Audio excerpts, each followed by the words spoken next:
Hi everybody, welcome to Live with Chaudhry. I'm in Coventry today for the ISPE UK event, annual meeting and dinner, and I'm delighted actually. I bumped into Tom Hartman, who is the ISPE's President and CEO, and Jesse Hardy, who I actually bumped into in breakfast this morning actually, who's Senior Director of Membership and Chapter Relations. And I thought, well, as I've got them both here, let's use this time to find out more about ISPE and why people should be part of ISPE. So first of all, Tom, Jesse, it's lovely to see you. How was your flight over, and have you recovered from the jet lag yet? I'm still in the recovery phase, but Rizwan, thanks a lot for the opportunity to speak with you today and to actually speak a bit more about ISPE. How was your flight, Jesse? Well, my flight was a little more time-consuming. I made the choice of taking 3 flights from Tampa to come over, but I actually slept 10 hours last night, so I'm feeling really good. Well, I'm glad to hear it. Now, look, first question for you guys is, for people who are not familiar with ISPE, though, would you mind giving viewers a quick overview of who ISPE are and what your mission is? Sure. Our mission, I'll just start out with the mission, and it's very much related to our vision, to solve the pharmaceutical industry's most complex and difficult challenges across the globe. We all have a responsibility for patients at the end of the day, and we believe our mission is to connect pharmaceutical knowledge across the globe to help countries, to help companies, to help citizens across the globe understand the pharmaceutical industry, understand how they can make a difference in the pharmaceutical industry by connecting that pharmaceutical knowledge. It very much brings the know-how on how to manufacture multiple modalities of medicines, including cell and gene therapies, small molecules and large molecules. And that's really what we're all about, solving industry's most complex challenges. And we do that through interfacing with regulators, we do that through compliance programs, we do that through education, we do that through our conferences, and we do that with interactions like this here in the UK. And I'm happy to say that we're here in the UK today. The UK affiliate organization has some just under 1,000 members. That represents about 5% of our 22,000 members. And that's a pretty significant contribution to the whole ISPE footprint. So the UK, and it continues to grow in the UK, you can see by all the exhibitors that we have here today, this event, I've been here in the last 2 years, has grown. Actually, the last 3 years has grown significantly coming out of COVID, and it's even a bigger exhibit hall this year than we had last year. So it's an exciting time for ISPE. We're in the process of making our way around to all of the affiliates and trying to help them understand how we could work together from an international perspective with our local affiliates to bring and connect that pharmaceutical knowledge to actually achieve our long-term mission and vision. Well, Tom, I can see you've done this before because I was going to ask you about the UK affiliate, but you beat me to it, so that's fantastic. Now, one thing I'm going to ask you though is that obviously ISPE, obviously stands for Process Engineering, is obviously the core of ISPE. But how has the change to ATMPs and cell and gene changed the organisation and what you do? So what's really interesting about the name, the International Society of Pharmaceutical Engineering, at one time it was called the International Society of Pharmaceutical Engineers. That was changed around the turn of the century. And the reason it was changed is because we recognized that our membership was far more broad than engineers. Now, we have very, very strong programs for engineering facilities design and construction, etc. But we're also very well connected with quality professionals, compliance professionals, just everybody, process engineering, discovery biology, all of these things that occur whereby the facilities actually enable those things to come to fruition in the form of a product. So we're the International Society of Pharmaceutical Engineering, and we actually provide excellence in engineering, quality, regulatory, compliance, and a number of other areas. Well, that leads nicely to my next question. As Jesse's here, maybe she can lead into that. There are a lot of associations out there. Sure. We won't name them all, but there are so many, and I get to meet all of them. Why should people join ISPE, be part of ISPE? I think overarching, the big thing that I typically tell people is ISPE is a career game changer.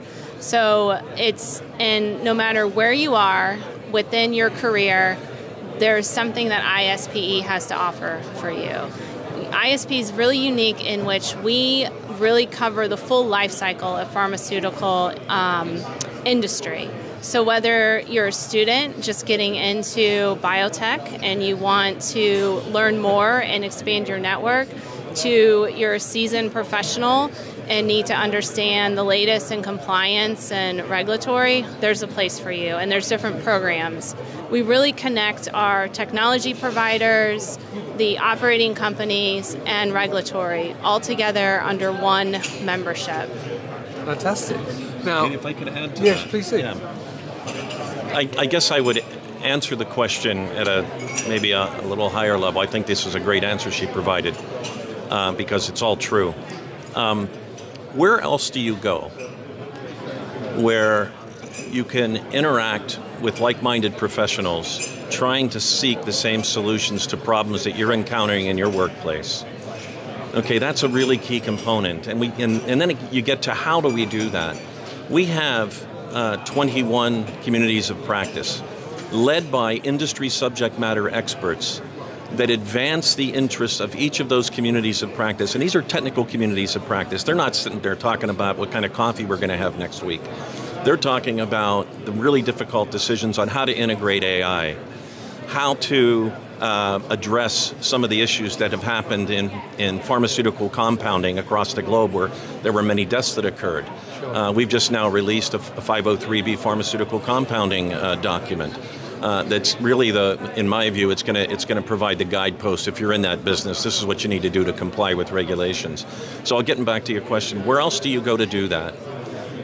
With an organization that also provides educational opportunities, and as Jesse says, advances your career regardless of where you are.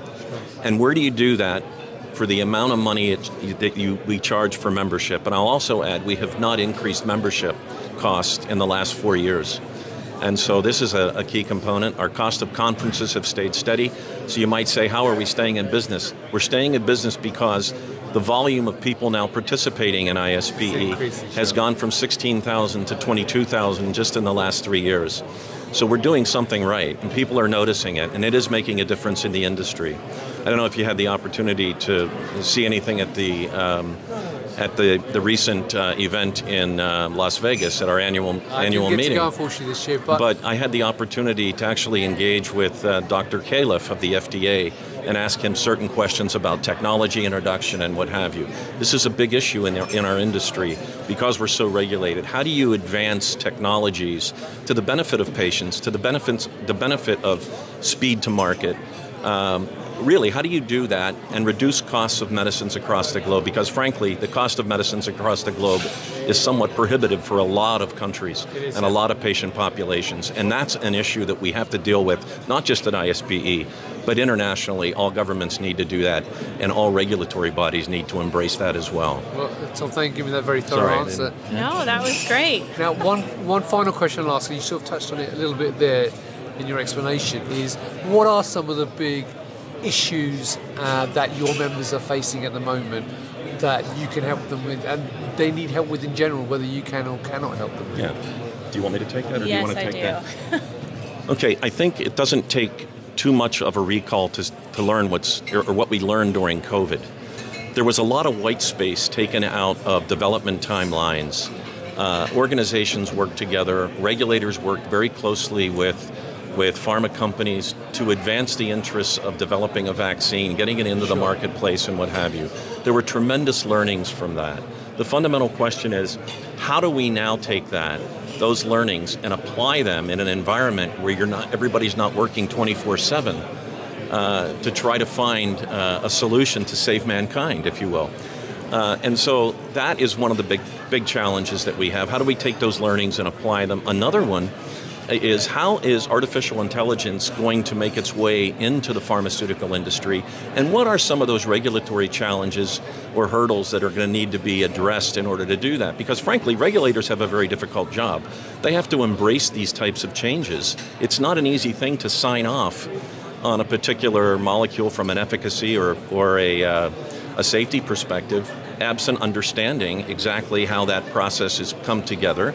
And what those risks are. And so I think that's another conversation that has to happen. I think mutual reliance, where regulatory body A relies on an inspection from regulatory body B to approve a medicine is going to be very key moving forward as well. And there was a lot of inroads made during COVID in that regard. It's one thing to say we recognize regulatory body A and B. It's another thing to say, yes, we will rely on that inspection in order to adjudicate whether or not we feel like this facility is fit for purpose. Right? So those in my view are really the top three. And then there's a general introduction of technology. Now, all these exhibitors that you see here today all have novel products and services. They are the ones actually innovating, and then pharmaceutical companies embrace these changes, introduce them. The fundamental question, though, is if you don't have that in your submission, how do you introduce it later? And that's challenging. It takes a lot of money to do that. It takes a lot of human resources. You might have to redo stability studies. Who knows? There's a whole program around how do you introduce new technology and what is the true impact on product quality. And I think that's a big challenge. And we now have an initiative underneath our regulatory wing whereby we're trying to address with various companies what do they see as the issues or the circumstances that are impeding innovation from being introduced into the marketplace and into these process designs. And we're in the midst of that study. It should read out. We're going to publish a report in the first quarter of next year. It's going to be a very interesting report. We've engaged with regulators in Las Vegas in roundtable discussions, and there's a tremendous amount of interest. And you know, we look at regulators as being part of the industry. We don't see it as an us and them thing. It's a great way to come together as an industry and solve some of these big problems. Well, Tom, can I add something? Yes. Sure. Yes, I think one other big challenge for our members is finding new talents and addressing the workforce shortage. So how do we attract students and emerging leaders to choose this as their industry and to, to grow in that space? I think that's a big challenge.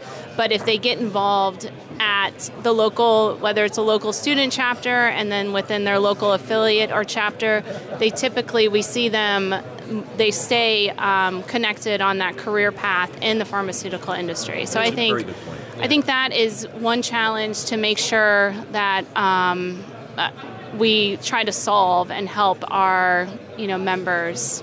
Fantastic. Look, workforce capability. I'm glad I bumped into both of you just now. It's great to meet you both, and thank you for such great answers as well. We could talk for ages actually, and especially only at the show. So people go, "What the hell? How long is this video?" So so I want to say, first of all, Tom, it's lovely to meet you both. Enjoy the rest of your time in the UK. I look forward to seeing you tonight. Thank you, Rick. Thank you so viewers, much. if you'd like to learn more about ISPE and ISPE UK, because I must have missed them out as we're at their event, then check out the links above this video, and you can learn all about ISPE and also about the UK affiliate as well on those links.